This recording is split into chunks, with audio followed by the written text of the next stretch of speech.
Welcome YouTubers to another episode in my Grammar Hero series. In today's video, I'm going to work out questions from a mathematics knowledge practice test. I created to give you a review of all the topics I've posted to my channel over the course of the last 2 weeks. In light of the fact that this is a practice test, I strongly encourage you to read the question, pause the video, try to work out this question on your own scratch paper, and then play the video to see if you and I came up with the same answers. Again, normally the mathematics knowledge practice test on the ASVAB is 16 questions. In light of the fact that I've only covered about a third of the topics that are going to appear in that subtest, this test is only 7 or 8 questions. So all that said, let's go ahead and get started. Question 1 says, solve for x given x squared minus 5x plus 6. So again, I'm going to work everything off to the side as if it were my scratch paper. And to start, I'm just going to copy down the equation that's given, x squared minus 5x plus 6. You should notice right away that this is a quadratic equation. More specifically, it's a quadratic trinomial. And in order to solve for x, you're going to have to either use the quadratic formula or a factoring technique to solve this one. As I mentioned in that video, it's always quicker to factor. And since this is a quadratic with a leading coefficient of 1 here, we know its solution is going to be of the form x times x in parentheses. Now we have to ask ourselves, what two factors can we think of that will have a product of 6? And a sum of negative 5. And if it's helpful, we can make a little t-chart. Again, we're looking for factors that have a product of 6 and a sum of negative 5. And if we think about that, if we do negative 2 times negative 3, negative 2 times negative 3 would be positive 6. And similarly, negative 2 plus negative 3 will be negative 5. So those are going to be the two factors we're going to use, and we just simply plug them into our equations over here. It's going to be x minus 2, x minus 3. Now we're just going to break these each apart and set them equal to 0. That is, I'm going to say x minus 2 equals 0, as well as x minus 3 equals 0. And I'm going to solve for x for each of them. So I'm going to add 2 to both sides to get x by itself in this one. This is going to cross out, leaving me with x equals 2. I'm going to add 3 to both sides to get x by itself in this equation. This is going to cross out, leaving me with x equals 3. And therefore, we can see our answer is going to be x equals 2 and x equals 3. And as we can see, that is going to be the answer choice B. Okay, so that was that one. Number 2 says the endpoints of the line segment are at negative 2, negative 6, and 2, 6. What is the slope-intercept equation for this line? Okay, so just to recap, slope-intercept equation is of the form y equals mx plus b, where m is your slope, b is your y-intercept. And similarly, the point slope equation is y minus y1 equals m times x minus x1, where m again is the slope and y1 or x1 and y1 is simply an ordered pair that you're given. In order to write this equation in slope-intercept form, the very first thing we have to do is find our slope. So we're going to go ahead and find our slope. Again, the equation to find the slope is y2 minus y1 over x2 minus x1, where x1, y1, and x2, y2 are simply the points given in the ordered pairs. So for example, this is our x1, this is our y1, and conversely, this is our x2, this is our y2. With those labeled, all we have to do is plug them into the formula and solve. So y2, we can see is 6. And again, that's minus y1, which is negative 6. over x2, which is 2, and that's minus x1, which is negative 2. Let's keep working this out. 6 minus negative 6, double negative becomes positive. So this is 6 plus 6 are 12. Similarly, 2 minus negative 2 is plus. So this becomes 2 plus 2 are 4. 12 divided by 4 is simply 3. So we know our slope is 3. Now, as far as writing an equation in slope-intercept form goes, you have two options as to how you can proceed. You can either plug this back into the slope-intercept equation to get your b, and then write your equation in slope-intercept form, or you can simply plug everything that you have into the point-slope equation and just solve. And that's what I'm going to do. And again, let me make some room here. Again, we know our slope is 3. And off to the side here, I'm going to write m equals 3. That's our slope. And I'm going to use this first ordered pair, namely negative 2, negative 6. And again, this is our x1, our y1. Given that we have all those things, we can just plug them into this equation and solve. Again, it's y minus y1, which is negative 6, equals m, which is 3, the slope, times x minus x1, which is negative 2. Okay, let's solve this. Y minus negative 6, again, this becomes positive, so this is y plus 6. And I'm not going to skip any steps as I do this one.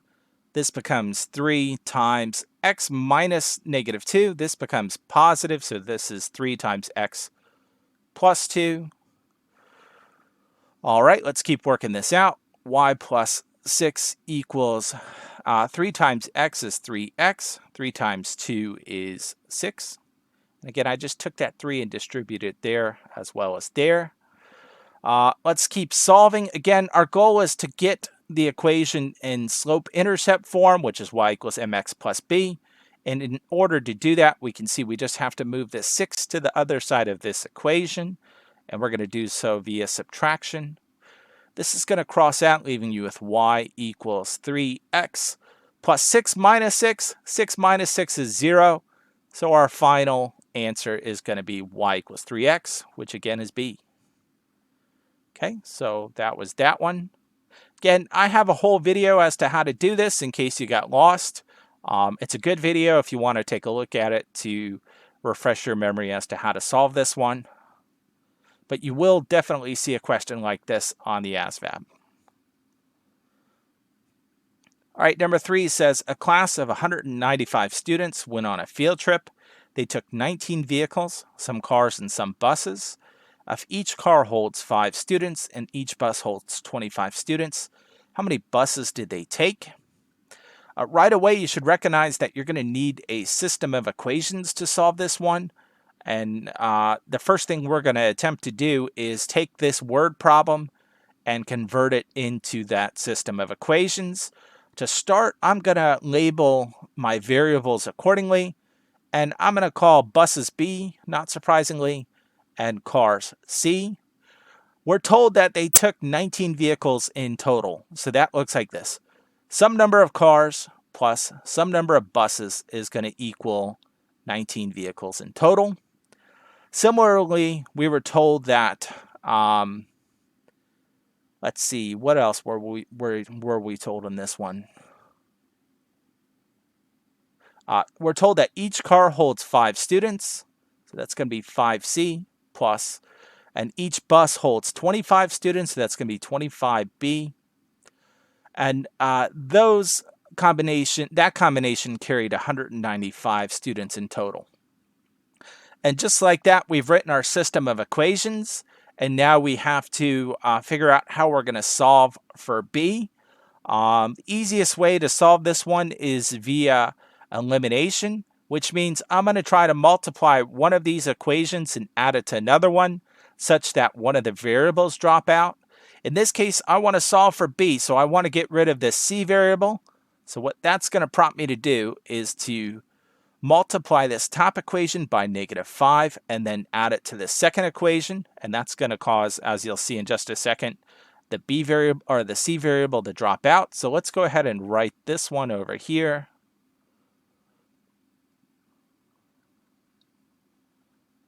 Okay, -5 times c is -5c. -5 times b is -5b. -5 times 19. Let's go ahead and work that off to the side. 9 times 5 is going to be 45.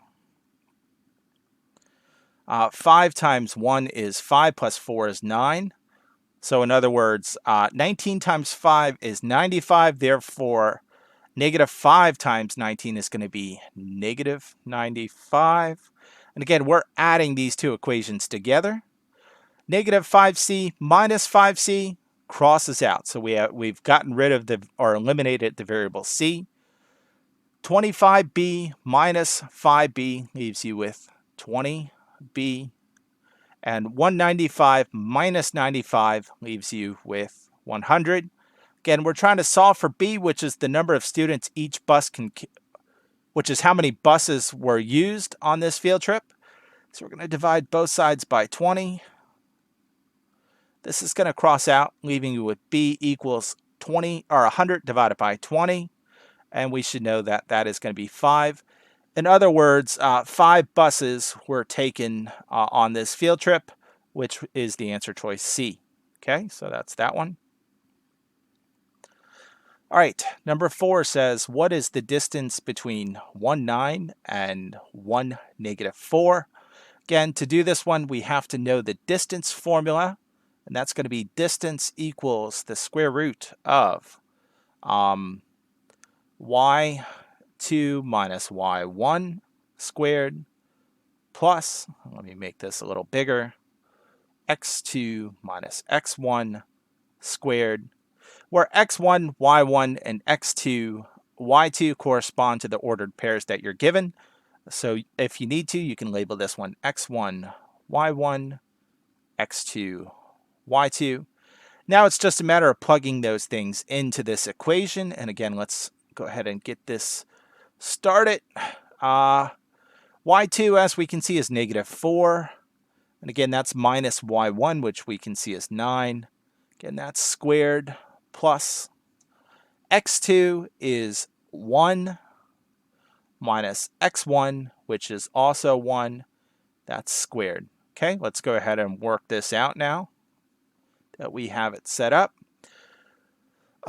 Let's work in order so we don't get confused. -4 minus 9. Again, 4 minus 9 is going to be 9, 10, 11, 12, 13. So this is going to be -13 squared. Plus 1 minus 1. 1 minus 1 is 0. 0 squared is 0. So that just goes away. So let's go ahead and make this a little bit shorter since we don't need all that. Okay, let's keep working this out. Now we're taking the square root of -13 squared. Let's go ahead and do -13 squared. -13 squared is the same thing as -13 times -13.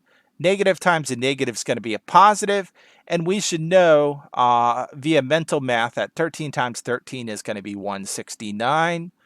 The square root of 169 is 13. So the answer to this one is simply 13.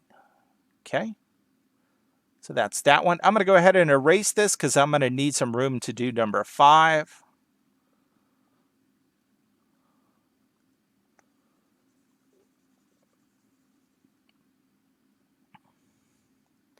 All right, number 5 says factor 6x squared plus x minus 2.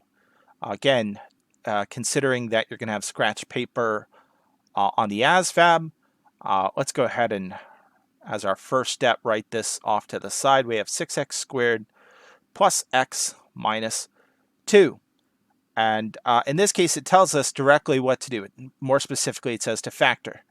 So we have to recognize that we have a quadratic equation, which is of the form ax squared plus bx plus c, albeit with a coefficient that's not 1. So in light of that, we're going to have to figure out how we're going to factor this. Again, I created a video in which I discussed how to factor quadratics when the leading coefficient's not 1. And more specifically, you start by finding a times c. As you can see, a is the coefficient of x squared and c is the whole number. So a times c in this case is going to be 6 times negative 2, which is going to be negative 12. You identify your b. B corresponds with this x value. Again, if there's no value in front of x, you assume it's a 1. So b is going to be 1 in this case. And then you look for two values, or two integers, that multiply to negative 12 and add to positive 1. That's going to be positive 4 and negative 3. Again, 4 times negative 3 is negative 12. 4 plus negative 3 is positive 1. And you take these two integers and you rewrite this middle term. So instead of having plus 1x, we're going to rewrite that with plus minus 3x plus 4x minus 2. So that's going to become this, 6x squared minus 3x plus 4x minus 2.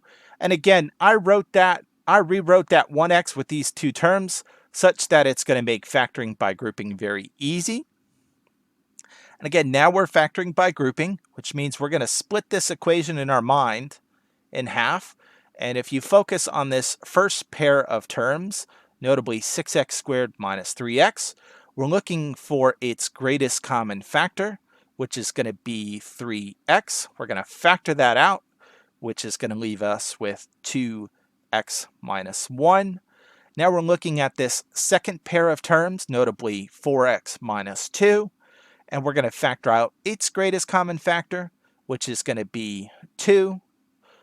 So that's going to be plus 2. And then that's going to give us 2x minus 1.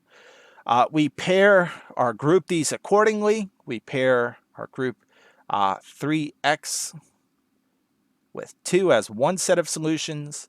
And then we group this other pair as the other set. So this just becomes 2x minus 1.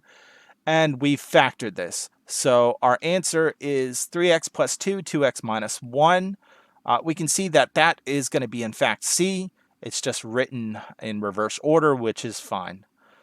So that's this one. Again, I have a whole video on how to factor when the coefficient's not 1 in case you got lost as I work this one out. But that's how you would do that. All right, number 6 is probably the hardest problem you'll see on the ASVAB. And if you're going to score somewhere, if your AFQT score is going to be 75 or better, you'll probably see a question like this.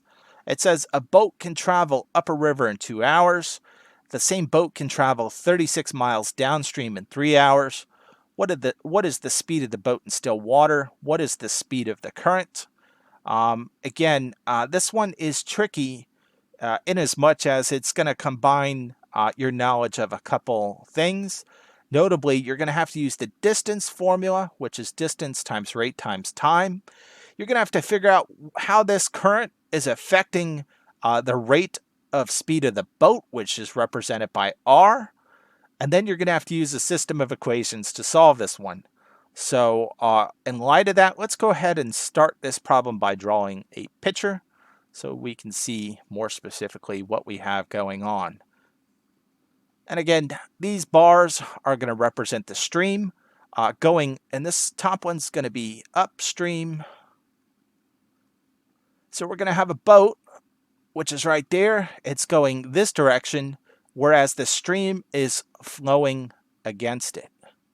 So this boat, the rate of speed of this boat is going to be slowed down by the stream. So I'm going to refer to this condition, or this scenario, as R minus C. Again, current is what I'm calling the stream, and so the rate of speed is being slowed down, and we know this boat goes 16 miles upstream. In this scenario, we have a boat that's going downstream,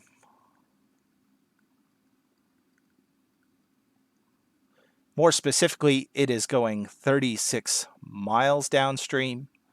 And in other words, the current is going with the boat. And in fact, it's even pushing the boat to make the boat go faster. So we're going to represent this scenario as R plus C. So in our distance formula, we're going to replace R with those two conditions. Okay, but before we can do that, we have to find a way to keep our work organized. And what I'm going to do is make a chart. More specifically, I'm going to put my time here in the chart. This is going to be time. This is going to be my new rate using these values over here. And this is going to be my distance. Okay, so let's go ahead and break these apart. When going upstream, we're told the boat it takes 2 hours to go 16 miles. And of course, if we account for the current affecting it, that's going to be R minus C. To go downstream, we're told the boat it takes 3 hours to go 36 miles, and its new rate of speed accounting for the current is R plus C. Okay. All right, so we're almost there. And again, in case it's not clear, what I did when I set up this chart is I simply flip-flopped these variables to be, instead of being distance equals rate times time, I flip-flopped them to be time times rate equals distance. Again, no matter what you plug in, you're going to get the same values. I just set it up like this such that it's going to make it easier when I go to write a system of equations, which I'm going to do right now. Again, we're using this form of the distance formula. And so we're going to do time, which is 2, times rate, which is R minus C. And that's going to equal the distance. And for the second equation, I'm going to do 3 times R plus C equals 36. Okay, we're not quite at the point where we may recognize that we have a system of equations. What we have to do is try to simplify these equations first. And what I'm going to do is divide this side by 2 and this side by 2. So the new equation I'm going to come up with is this is going to cross out, leaving me with R minus C equals 16 divided by 2, which is 8. And similarly, I'm going to simplify this bottom equation by dividing both sides by 3, which is going to cross out there, leaving me with R plus C equals 36 divided by 3. 3 goes into 3 one time, 3 goes into 6 2 times. Okay, now I have my system of equations that I can work with to figure out the rate of the speed of the boat in still water, as well as the rate of the current. Again, we have to decide what method we're going to use to solve this system of equations. In this case, it's going to be very easy to eliminate the variable c if I just add these two equations together. So off to the side, I'm going to rewrite the bottom equation. And then I'm going to add to that bottom equation the top equation. And we'll see in just a second that that is going to cross out. Again, r plus r is 2r. C minus c is nothing. Therefore, that variable is now eliminated. And 12 plus 8 is 20. Divide both sides by 2 to get r by itself. This crosses out, leaving you with r equals 20 divided by 2, which is just 10. Again, this r represents the rate of the boat in still water with no current affecting it. So we can see that the only answer choice with 10 in it is going to be B. That said, if you wanted to find the rate of the current to check your work, you can take this r and plug it into either one of these equations. I'm going to plug it in right there since that's going to be the easiest. Again, that's going to be 10 minus c equals 8. We're solving for c, so we're going to subtract 10 from both sides. This is going to cross out, leaving you with negative c equals 8 minus 10, which is negative 2. I'm going to divide both sides by negative 1 to make this C positive, and this is going to be C equals -2 divided by -1, which is just +2, which means the rate of the boat in still water is 10 miles per hour, and the rate of the current is now 2 miles per hour, which in fact is B. Okay, so we solved that one.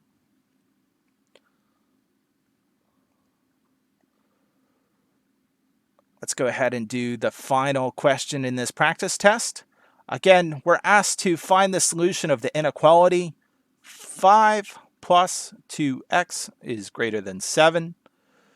Again, I devoted a whole video to this topic, so right away you should know that this greater than symbol is going to correspond to an open circle when you go to graph it. So D, right away, we know is wrong. Again, that's a closed circle. Can't be since we're using the greater than symbol. Now we're just going to solve this one as if it were an equation. That is, we're going to try to get x by itself, and to do that, I'm going to subtract 5 from both sides. This is going to cross out, giving me 2x is greater than 7 minus 5, which is 2. And now I'm going to divide both sides by 2. This is going to cross out, leaving me with x is greater than 2 divided by 2, which is just 1. In light of that, to graph this, we're looking for all the values of x that are greater than 1. We can see that this is 1 and that is 1, whereas that's 10, so we know A is not correct. This says all the values of x are less than 1, so that's also not correct, whereas this one indicates that the number line goes over all the values that are greater than 1. So C is correct.